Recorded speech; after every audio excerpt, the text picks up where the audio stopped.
ആകാശവാണി.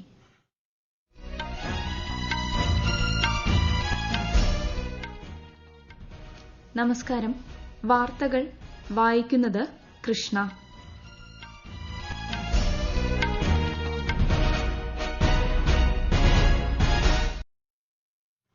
പ്രധാന വാർത്തകൾ. പ്രധാനമന്ത്രി നരേന്ദ്രമോദിയുടെ അസം സന്ദർശനം പുരോഗമിക്കുന്നു. 18,000 കോടി രൂപയുടെ വികസന പദ്ധതികൾക്ക് പ്രധാനമന്ത്രി തുടക്കം കുറിക്കും. രാജ്യവികസനത്തിൽ നിർണായക പങ്കുവഹിക്കുന്ന സഹകരണ സംഘങ്ങളെ കാര്യക്ഷമമാക്കാൻ കേന്ദ്ര സർക്കാർ പ്രതിജ്ഞാബദ്ധമാണെന്ന് കേന്ദ്രമന്ത്രി അമിത്ഷാ. ലോക്സഭാ തെരഞ്ഞെടുപ്പിനുള്ള കോൺഗ്രസിന്റെ ആദ്യഘട്ട സ്ഥാനാർത്ഥി പട്ടിക പ്രഖ്യാപിച്ചു. കേരളത്തിൽ 16 സീറ്റുകളിലും സ്ഥാനാർത്ഥികളായി രാഹുൽ ഗാന്ധി വയനാട്ടിൽ നിന്നും ജനവിധി തേടും. ഗസയിലേക്കുള്ള സമുദ്ര ഇടനാഴി ഈ മാസം അവസാനത്തോടെ പ്രവർത്തനം ആരംഭിക്കുമെന്ന് യൂറോപ്യൻ യൂണിയൻ.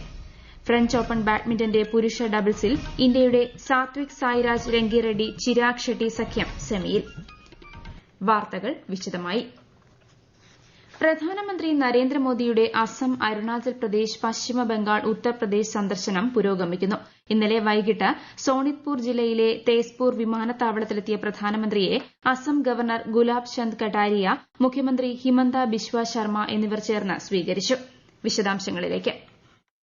അസമിൽ വിവിധ പരിപാടികളിൽ പങ്കെടുക്കുന്ന പ്രധാനമന്ത്രി നരേന്ദ്രമോദി രാവിലെ കാസിരംഗ ദേശീയോദ്യാനം സന്ദർശിക്കും. ഇറ്റാനഗറിൽ വികസിത ഭാരതം, വികസിത വടക്ക് കിഴക്കൻ മേഖല എന്ന പരിപാടിയിൽ അദ്ദേഹം പങ്കെടുക്കും. സേലാ തുരങ്കം രാജ്യത്തിനായി സമർപ്പിക്കുന്ന പ്രധാനമന്ത്രി 10,000 കോടി രൂപയുടെ ഉന്നതി പദ്ധതിക്കും തുടക്കമിടും. മണിപ്പൂർ, മേഘാലയ, നാഗാലാന്റ്, സിക്കിം, ത്രിപുര, അരുണാചൽ പ്രദേശ് എന്നീ സംസ്ഥാനങ്ങളിൽ 55,600 കോടി രൂപയുടെ വികസന പദ്ധതികളുടെ തറക്കല്ലിടലും പ്രധാനമന്ത്രി നിർവഹിക്കും. ഉച്ചയോടെ ജോർഹട്ടിലെത്തുന്ന ശ്രീ മോദി അസമിൽ 17,500 കോടി രൂപയുടെ വികസന പദ്ധതികൾക്കും തുടക്കമിടും. വൈകുന്നേരം പശ്ചിമ ബംഗാളിലെ സിലിഗുഡിയിൽ പൊതുപരിപാടിയെ പ്രധാനമന്ത്രി അഭിസംബോധന ചെയ്യും. പശ്ചിമ ബംഗാളിൽ 4,500 കോടി രൂപയുടെ വികസന പദ്ധതികളുടെ തറക്കല്ലിടലും പ്രധാനമന്ത്രി നിർവഹിക്കും. ഉത്തർപ്രദേശിലെ വാരാണസിയിൽ ശ്രീ കാശി വിശ്വനാഥ ക്ഷേത്രത്തിൽ ദർശനം നടത്തുന്ന പ്രധാനമന്ത്രി പ്രത്യേക പൂജകളും നടത്തും. നാളെ ഉത്തർപ്രദേശിൽ 42,000 കോടി രൂപയുടെ വിവിധ വികസന പദ്ധതികൾ പ്രധാനമന്ത്രി ഉദ്ഘാടനം ചെയ്യും. ഛത്തീസ്ഗഡിൽ മഹാതാരി വന്ദന യോജനയുടെ ആദ്യ ഗഡു പ്രധാനമന്ത്രി വിതരണം ചെയ്യും. News desk Akashvani.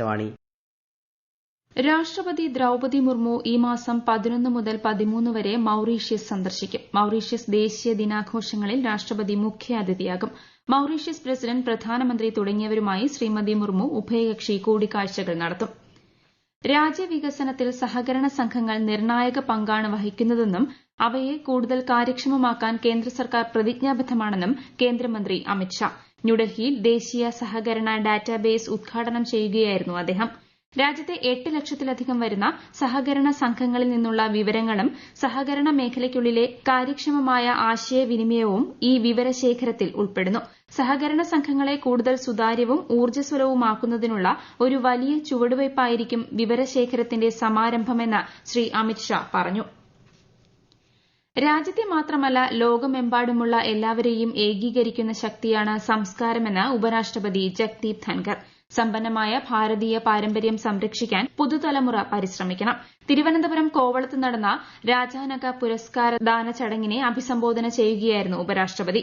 ഇന്ത്യയുടെ ബൌദ്ധികവും ആത്മീയവുമായ ഐക്യത്തെ പ്രകീർത്തിക്കുന്നതാണ് രാജാനക പുരസ്കാരമെന്നും അദ്ദേഹം പറഞ്ഞു.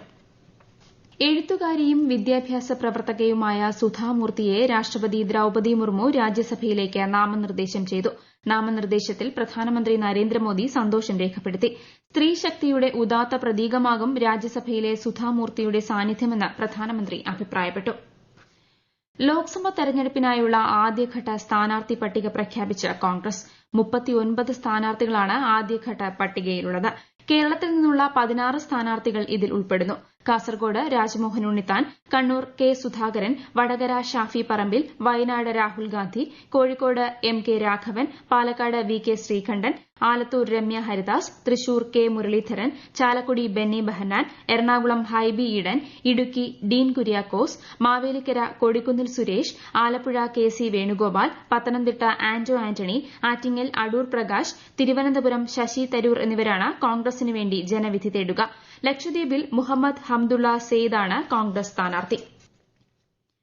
കോൺഗ്രസ് സ്ഥാനാർത്ഥിയെ കൂടി പ്രഖ്യാപിച്ചതോടെ കണ്ണൂർ പാർലമെന്റ് മണ്ഡലത്തിൽ തെരഞ്ഞെടുപ്പ് പ്രചാരണം ഊർജ്ജിതമായി. തിരുവനന്തപുരത്ത് നിന്ന് രാവിലെ എത്തുന്ന UDF സ്ഥാനാർത്ഥി കെ സുധാകരന് പ്രവർത്തകർ കണ്ണൂർ റെയിൽവേ സ്റ്റേഷനിൽ സ്വീകരണം നൽകും. LDF സ്ഥാനാർത്ഥി MV ജയരാജനും NDA സ്ഥാനാർത്ഥി C രഘുനാഥും മണ്ഡലത്തിലെ ഒന്നാംഘട്ട പര്യടനം ഏറെക്കുറെ പൂർത്തിയാക്കി കഴിഞ്ഞു. LDFന്റെ നിയമസഭാ മണ്ഡലതല കൺവെൻഷനുകൾ ഇന്ന് തുടങ്ങും.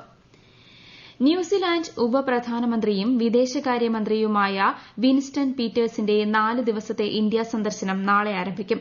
അഹമ്മദാബാദ്, ന്യൂഡൽഹി എന്നിവിടങ്ങൾ വിൻസ്റ്റൺ പീറ്റേഴ്സ് സന്ദർശിക്കും. ചൊവ്വാഴ്ച വിദേശകാര്യമന്ത്രി S ജയശങ്കറുമായി ന്യൂസിലാന്റ് ഉപപ്രധാനമന്ത്രി ഉഭയകക്ഷി കൂടിക്കാഴ്ച നടത്തും. ഈ വാർത്തകൾ ആകാശവാണിയിൽ നിന്ന്.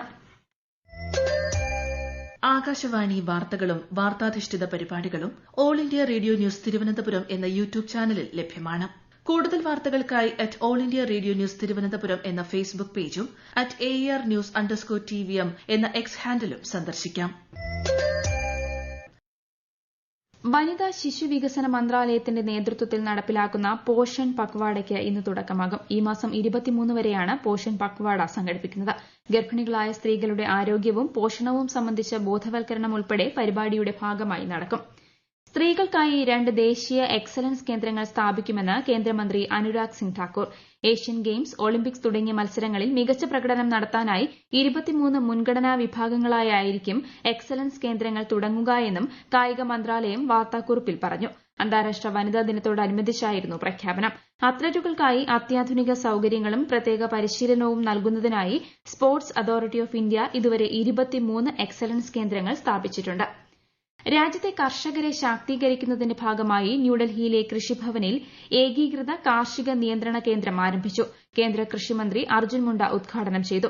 കർഷകരെ സ്വയം പര്യാപ്തമാക്കുന്നതിന്റെ ഭാഗമായാണ് പുതിയ കേന്ദ്രം ആരംഭിച്ചത്. കാർഷിക മേഖല നേരിടുന്ന വെല്ലുവിളികൾ, അവ നേരിടാൻ വേണ്ട നിർദ്ദേശങ്ങൾ എന്നിവ ഈ കേന്ദ്രങ്ങളിലൂടെ മനസ്സിലാക്കാൻ സാധിക്കും. ഇത് കാർഷിക മേഖലയിലെ പ്രശ്നങ്ങൾ പരിഹരിക്കാൻ സഹായിക്കുമെന്നും മന്ത്രി പറഞ്ഞു. ദേശീയപാത 66ന്റെ ഭാഗമായ തലശ്ശേരി മാഹി ബൈപ്പാസ് റോഡിന്റെയും മുക്കോല മുതൽ കേരള തമിഴ്നാട് അതിർത്തി വരെ നിർമ്മിച്ച റോഡിന്റെയും ഉദ്ഘാടനം തിങ്കളാഴ്ച പ്രധാനമന്ത്രി നരേന്ദ്രമോദി വീഡിയോ കോൺഫറൻസിംഗിലൂടെ നിർവഹിക്കും. ഉദ്ഘാടനത്തിന് മുന്നോടിയായി മാഹി ബൈപ്പാസ് റോഡ് ട്രയൽ റണ്ണിനായി തുറന്നുകൊടുത്തു. ഗസയിലേക്കുള്ള സമുദ്ര ഇടനാഴി ഈ മാസം അവസാനത്തോടെ പ്രവർത്തനം ആരംഭിക്കുമെന്ന് യൂറോപ്യൻ കമ്മീഷൻ അധ്യക്ഷ ഉർസുല വോൺ ഡെർ ലെയൻ. ഗസയിൽ താൽക്കാലിക തുറമുഖം നിർമ്മിക്കാൻ ഉദ്ദേശിക്കുന്നതായി US പ്രസിഡന്റ് ജോ ബൈഡൻ കഴിഞ്ഞ ദിവസം പ്രഖ്യാപിച്ചിരുന്നു. അതിർത്തിയിൽ സഹായം വർദ്ധിപ്പിക്കുന്നതിന് ഇത് ഉപകരിക്കുമെന്നും ഗസയിലെ ജനത പട്ടിണിയിലാണെന്നും കുട്ടികൾ ഭക്ഷണം ലഭിക്കാതെ മരിക്കുകയാണെന്നും ഉർസുല പറഞ്ഞു. വിവിധ സന്നദ്ധ സംഘടനകൾ ശേഖരിച്ച ഭക്ഷണവുമായി UAE സഹായത്തിൽ ഒരു സംഘം ഇന്ന് സൈപ്രസിൽ നിന്നും പുറപ്പെടുമെന്നും അവർ അറിയിച്ചു. ഗസയുടെ പടിഞ്ഞാറൻ മേഖലയിൽ അൽ ഷാന്തി ക്യാമ്പിലേക്കുള്ള സഹായ വസ്തുക്കൾ വിമാനത്തിൽ നിന്ന് താഴേക്ക് ഇറക്കുന്നതിനിടെയുണ്ടായ അപകടത്തിൽ 10 പേർ കൊല്ലപ്പെട്ടു.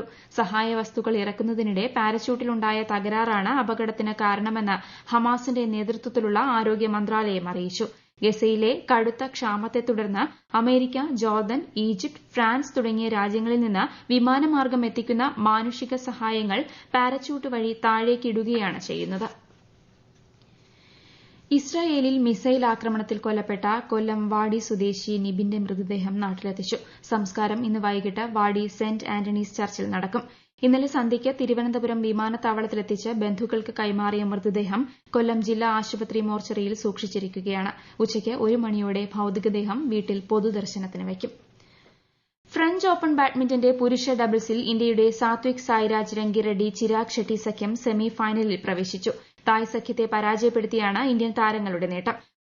സന്തോഷ് ട്രോഫി ഫുട്ബോൾ ഫൈനലിൽ സർവീസസ് ഇന്ന് ഗോവയെ നേരിടും. രാത്രി 7-ന് ഇറ്റാനഗറിലെ ഗോൾഡൻ ജൂബിലി സ്റ്റേഡിയത്തിലാണ് മത്സരം. പ്രധാന വാർത്തകൾ വീണ്ടും. പ്രധാനമന്ത്രി നരേന്ദ്രമോദിയുടെ അസം സന്ദർശനം പുരോഗമിക്കുന്നു. 18,000 കോടി രൂപയുടെ വികസന പദ്ധതികൾക്ക് പ്രധാനമന്ത്രി തുടക്കം കുറിക്കും. രാജ്യവികസനത്തിൽ നിർണായക പങ്കുവഹിക്കുന്ന സഹകരണ സംഘങ്ങളെ കാര്യക്ഷമമാക്കാൻ കേന്ദ്ര സർക്കാർ പ്രതിജ്ഞാബദ്ധമാണെന്ന് കേന്ദ്രമന്ത്രി അമിത്ഷാ. ലോക്സഭാ തെരഞ്ഞെടുപ്പിനുള്ള കോൺഗ്രസിന്റെ ആദ്യഘട്ട സ്ഥാനാർത്ഥി പട്ടിക പ്രഖ്യാപിച്ചു. കേരളത്തിൽ 16 സീറ്റുകളിലും സ്ഥാനാർത്ഥികളായി രാഹുൽ ഗാന്ധി വയനാട്ടിൽ നിന്നും ജനവിധി തേടും. ഗസയിലേക്കുള്ള സമുദ്ര ഇടനാഴി ഈ മാസം അവസാനത്തോടെ പ്രവർത്തനം ആരംഭിക്കുമെന്ന് യൂറോപ്യൻ യൂണിയൻ. ഫ്രഞ്ച് ഓപ്പൺ ബാഡ്മിന്റന്റെ പുരുഷ ഡബിൾസിൽ ഇന്ത്യയുടെ സാത്വിക് സായ്രാജ് രംഗിറെഡ്ഡി ചിരാഗ് ഷെട്ടി സഖ്യം സെമിയിൽ. വാർത്തകൾ കഴിഞ്ഞു. അടുത്ത വാർത്താ പ്രക്ഷേപണം ഉച്ചയ്ക്ക് 12:30.